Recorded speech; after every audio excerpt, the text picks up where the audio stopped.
Hey guys, welcome back to Large Scale RC Nation. This is going to be the final video for bag B.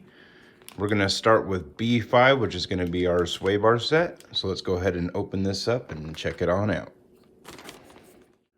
Inside you will have your sway bar, hardware, linkage, and pivot balls. Now that we have organized everything for our left and right side of our sway bar linkage, we will need the following tools: blue Loctite, either a Allen wrench or hex driver, which will be a 3mm, a 2.5mm, and a 2mm. Let's go ahead and jump in this build. So we're going to take one of each of our pivot balls and our linkage and do some little YouTube magic. We're going to take this, throw it up in the air, and that's how you install it.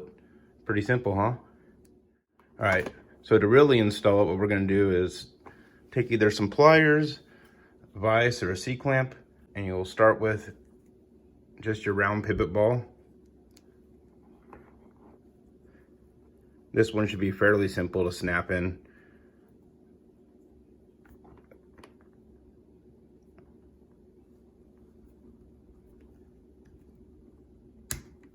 All right, that one's in. This doesn't matter as far as the direction. It's the same on both sides. Now we're going to take our larger one.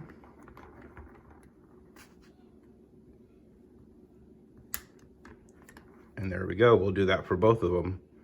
Now that we have our sway bar linkage set with our pivot balls, we're going to take our sway bar and the set screws and go ahead and put these onto the sway bar.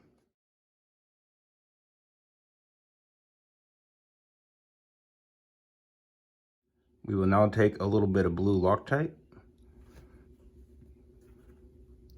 get it started in the linkage.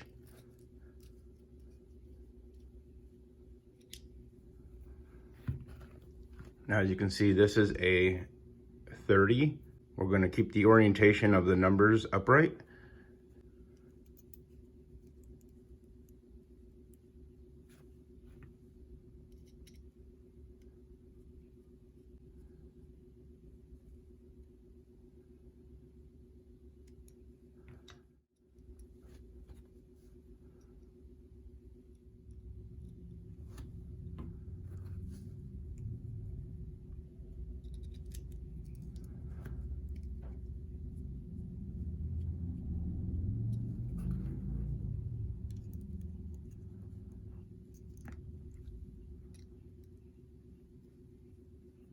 In the directions, it does not say how far to run this through. You can adjust it, but just take it to the sway bar is right at the edge of the ball.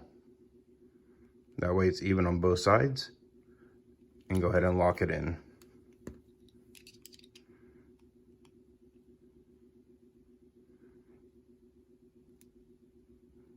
You can adjust this later on, so that way that your linkage is straight up and down with the A-arms.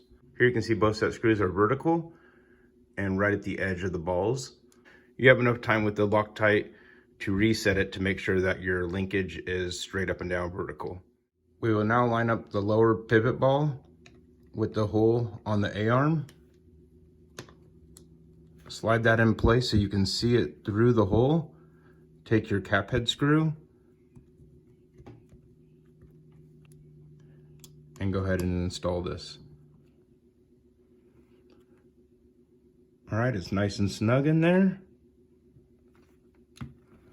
You want to make sure that it's free of movement and that it's installed over the top of the drive shaft. And we will do this for the second side. Once again, you're going into plastic, so make sure that you don't over tighten it. As soon as you feel it pretty much stop, then stop there and verify that it's moving freely. So you don't have to worry about centering this just yet, because we're going to install the front plates of the sway bar and our set screws will lock it in. So we will take one of our front plates. It doesn't matter the orientation, it's the same both ways. Take our cap head screw, place it in the top one. That way it can just dangle and it won't be in the way. Make sure that you have it nice and straight. Just push in a little bit to get it started, and then once it gets started, it will run in. Take your second cap head screw, and now you'll start the bottom.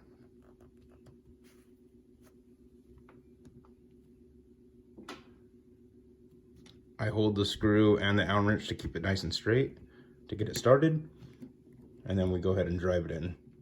We will do this for the other side as well. Okay, note that I didn't tighten it yet, because that way you can move and adjust it to get your bottom screw in. Once they're in, just go ahead and make these nice and snug. You don't need to over tighten them, it's going into plastic. All right, that side is nice and snug.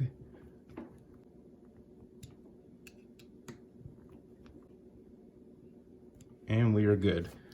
Now we're gonna take our 2mm Allen wrench and one of our set screws, and this will be installed right in the center. Just get it started on both of them. Make sure that you push in as you're turning, that way it grabs the plastic.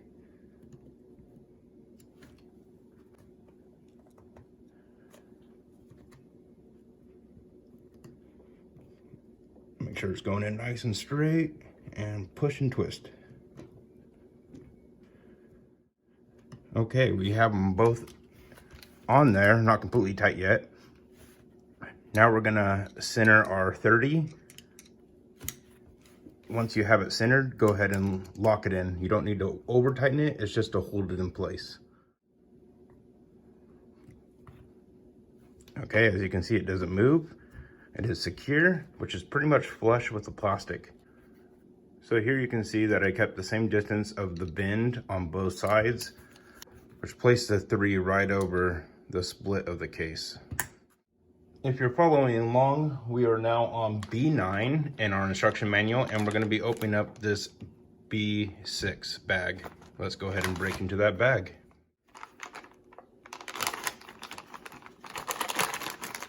Inside we have the front bumper, our spacers, turnbuckles, pivot balls, hardware, and front shock tower. We will need our spacers, our front shock tower. The bolts needed for the top of the shock tower are going to be the M5 by 30mm in this bag of hardware. We will now take our front shock tower spacers with the flat side going towards the shock tower and the hook towards the top. Take your M5 by 30mm button head screw, and you will place it into the shock tower as so. With the smooth side of the shock tower facing the rear, we're going to slide the shock tower over, as it cannot go down, so slide it on over. We will take our hardware and spacer, and we will install this into the top of the transmission case with a 3mm Allen wrench or hex driver. You're going to run it all the way through the plastic, and on the back side we will use the locking nut, and the tool that you will use for that locking nut is going to be your turnbuckle wrench included in the kit. And we will do the same for the second side. So you don't get arm pump. This is the one time that I do recommend that you use a drill, because you got to drill all the way through the plastic. Don't tighten it all the way yet. Do that by hand. Just get it close to being snug. Before tightening these all the way down, we're going to take our M5 by 20mm and our 3mm Allen wrench and install our lower screws.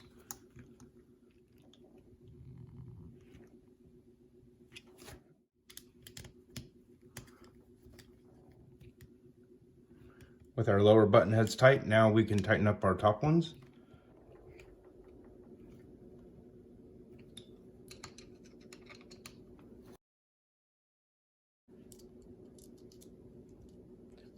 Backing the screw with your 3mm, you can either use your turnbuckle wrench, which would be the smaller side, to tighten your locking nuts, or you can use a 8mm gear wrench or socket.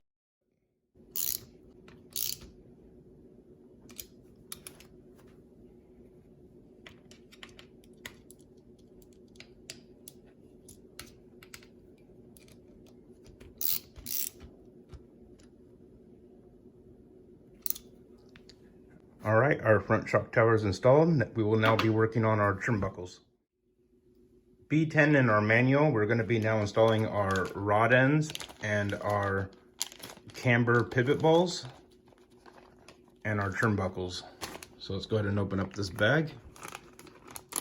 We will now take our other M5 by 30 millimeter screws like we used over here on the shock towers and run these right into the center hole on the lower portion of the shock tower along with our pivot ball, and we will thread this on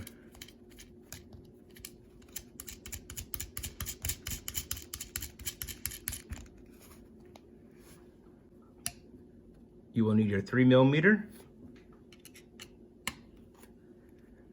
and the large portion of your turnbuckle wrench.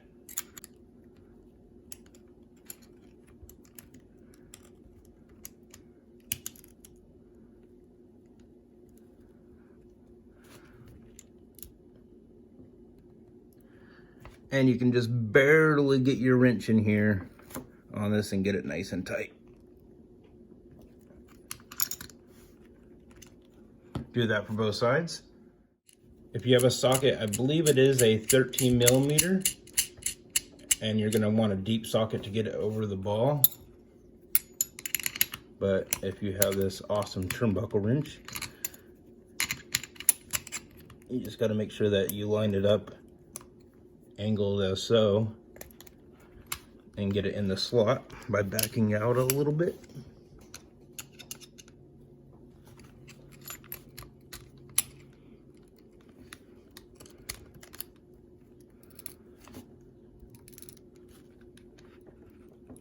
And get that nice and tight on there. You can throw a little Loctite on there if you want. You don't need it. We are now gonna install our shock posts onto our shock tower. And in the instructions, we're gonna go in the center hole. You can put these in any hole that you want, but I'm just going with the manual. And we're gonna back it with the large locking nut that came in the hardware. So the shock post will rest against the flange on the shock tower, so that will not move. And you will take your turnbuckle wrench on the larger side and go ahead and tighten down that locking nut while pushing against the shock tower so that way it doesn't move and damage your shock tower. Make sure you get that nice and tight so it doesn't move.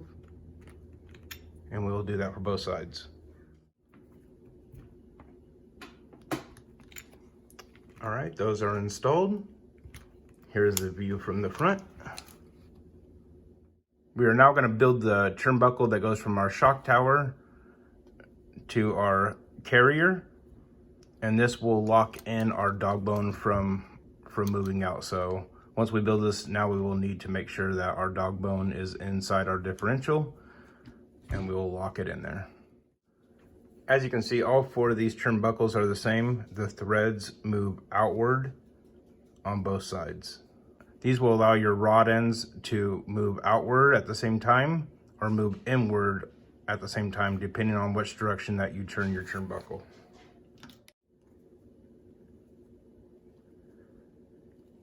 Okay, so we'll go ahead and keep doing this until we get it down to the spec, which is in our book on B10.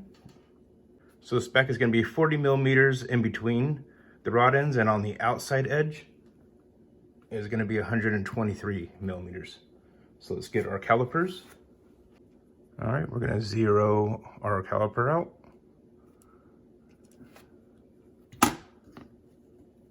And we're going to run this in a little closer. So here's a few different ways you can do it. You can put your turnbuckle wrench on the turnbuckle.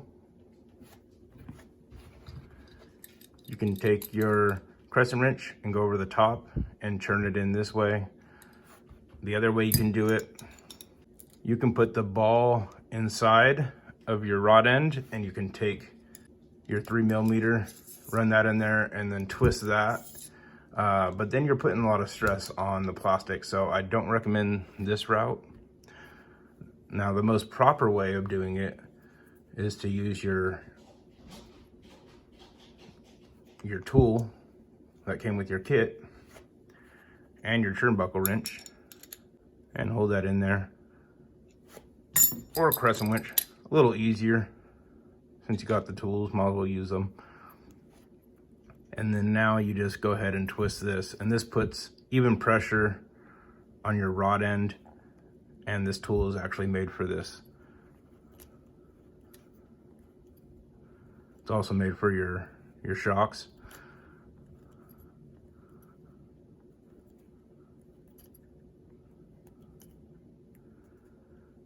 All right, and we're gonna do the same for the other side and get it close to the same, and then we'll measure our distance in the center. Pay attention to the threading. As you can see, it's angling down this way, so that means we're going to twist that direction. Check it again.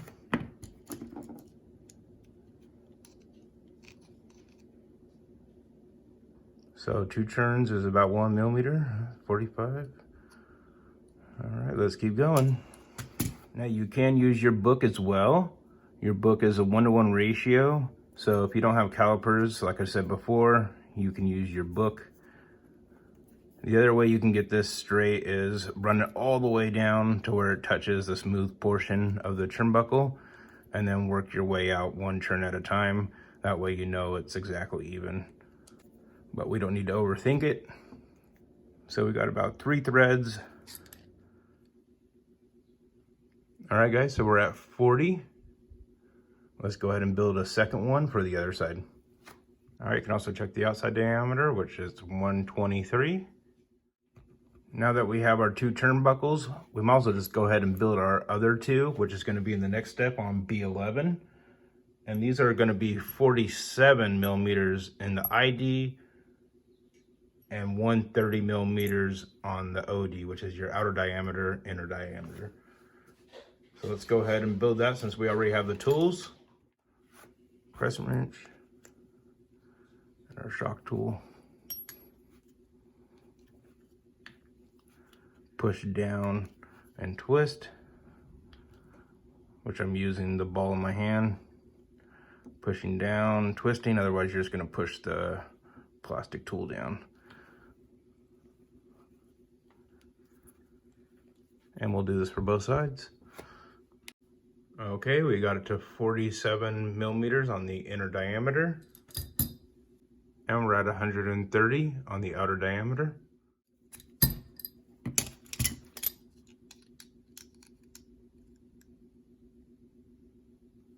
All right, we got 47. So we're gonna set our 47s to the side, and we're gonna focus on our 40s. So as a reference, you can take your rod end down on your turnbuckle till it's sitting on the 3rd thread for these, and it's gonna be the 6th thread for the 47 millimeter ones. So shockingly, the manual is so accurate that I count the threads on the manual, and it actually matches with the threads that are actually on here. So that is a very accurate manual. So now it's time to decide the way, the orientation that you want your threading to go. So if you look closely, the threads are being in like this. So if I was able to twist it this way, it's going to expand out. Now if I flip it over, it V's in this direction, which will mean that when I rotate it that direction, it's going to expand out. So for me, I want to expand out going forward. So I'm going to place it in this direction where the V is set like this. So I'm going to do that for both sides. You'll flip it over on this side, so that way it will thread out that direction as well. So you can pay attention to details like this, which will make it easy because you know that when you turn it towards the front of the car, it's going to expand out on all sides, lower and upper. So that's totally up to you. So this is the direction that I'm going to go. So now that I've verified my threading is V'd like this, I'm going to put my pivot ball in this rod end, which will be installed right here. And you have 2 pivot balls that have double flanges. That's the one that we're going to be using for this outside one. So we're going to use our vise to pop it in.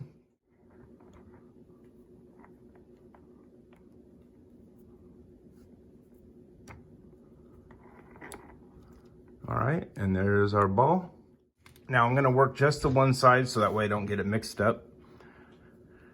Now, once again, our V of our threading is in this direction. It's coming to a point towards the center on the back end side. So what I'm gonna do is place our pivot ball inside of our carrier. So we will now take our nylon locking nut, stick that into the carrier. We're gonna take our long bolt, which is gonna be the 35mm length, and go ahead and secure that, but don't over tighten it, just till it's nice and tight.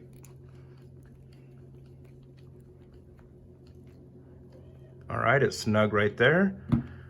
Now we're gonna make sure that our drive shaft is secure inside of our out drive, and then you will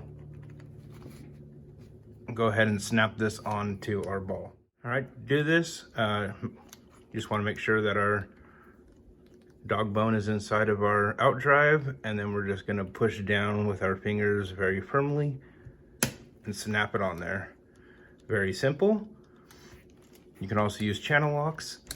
I do recommend on doing these that you put a washer. You'll have to get some extra washers and place that over the top, and then your locking nut. That way, if you're racing or bashing, if this pops off, it will rest against the washer and not completely pop off, as it will bypass your lock nut and pop off and ruin your race.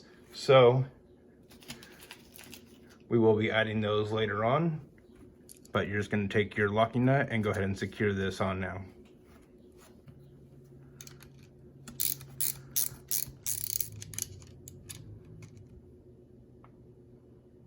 All right, that's on nice and tight. That's going to secure everything together. And like I said, you're going to want to run a washer. I'll show you in a picture on my race truck.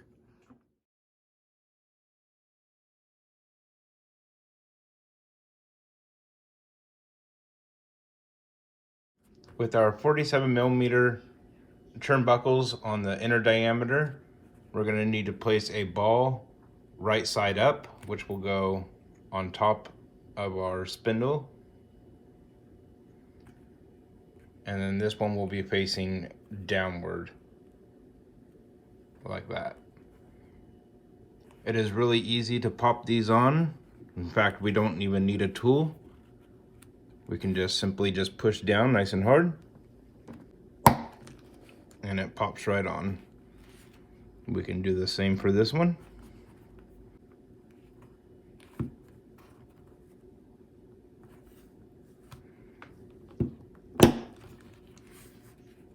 All right, and as you can see, one is upside down and one is right side up. So you're gonna wanna make sure you check your orientation like we talked about before. As I'm saying, mine are gonna be Ving and arrowing towards me. So that would go in this direction. If I want opposite, I just flip it over, and then you can do it that way. So you don't have to really worry about the direction until now. And now we're going to install these to our spindles. So you can see here, I already installed one just to show you how the orientation is going to be. The flat side of the pivot ball is going to be facing downward towards the spindle, and our hardware is going to go in while this one is facing upward. So we will start by placing our nylon locking nut into the bottom of the spindle. Flip it over. You will now need an M5 by 25mm flathead screw with a 3mm Allen wrench or hex driver. You're gonna take the flat side of your pivot ball and set it on top of the spindle. Take your flathead screw and place it down through. And make sure you hold the bottom of the nut so it doesn't fall out while screwing this in. So here you can see both turnbuckles installed, and then these two will be installed onto our bell crank. All right guys, now is the fun part. We're going to mate our front end that we just built onto our chassis. Here you can see this rectangle part of the transmission case that will sit right in here. So we're gonna go ahead and place that in there. You're gonna run your front center drive shaft off to the side where the servo goes. Center up your bell crank and make sure it sits right inside of that rectangle area that I was just telling you about. Once it is in there, we're gonna take our spacer, and that's gonna go right up here on the top. We're gonna slide that in between the top chassis brace and the transmission. You're gonna lift up on the A-arms to make it sit nice and flat. Take your spacer with the flat side facing upward like so. And we're gonna slide this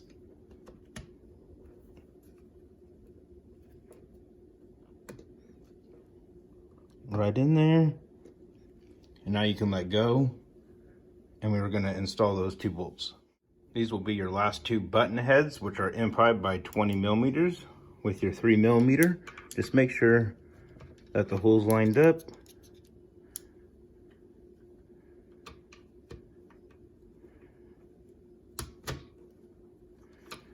Place in your hardware.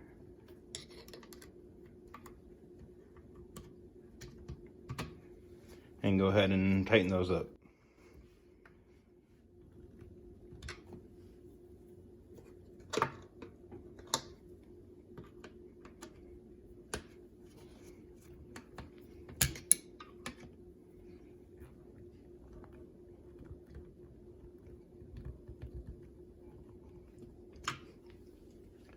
Now that we have that installed to our top chassis brace, we're now going to install the screws on the bottom of the chassis. This will be your remaining hardware. These are going to be going to your turnbuckles for your steering. Your larger ones are going to go into the front, and your smaller ones are going to go into the rear underneath the chassis. We will now take our front bumper and we're going to slide this right into the front, and we will secure it with our larger screws and a 4 millimeter.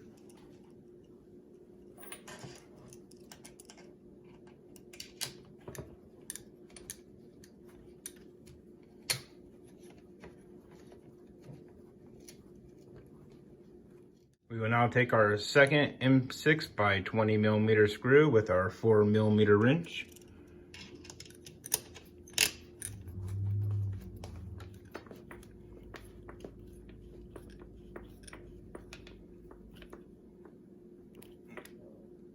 All right, make sure you don't over tighten, just get it nice and snug.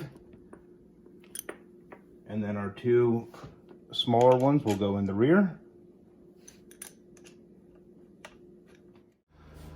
We're going to finish tightening up our last M6 by 16 millimeter screw with our 4 millimeter hex driver. All right, now the front end is now mounted to the chassis. Our final step is going to be B13, which you're going to take a M5 by 30 millimeter screw, which are going to be your last 2 flathead screws, and a 3 millimeter hex driver. You're going to take your steering turnbuckles and place that in between the bell crank. And we will install our last hardware, 1 for each side.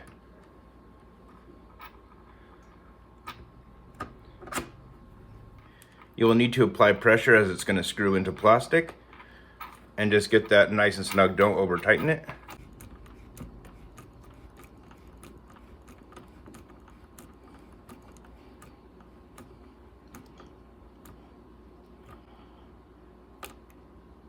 All right, it's nice and snug in there, and we will do the other side.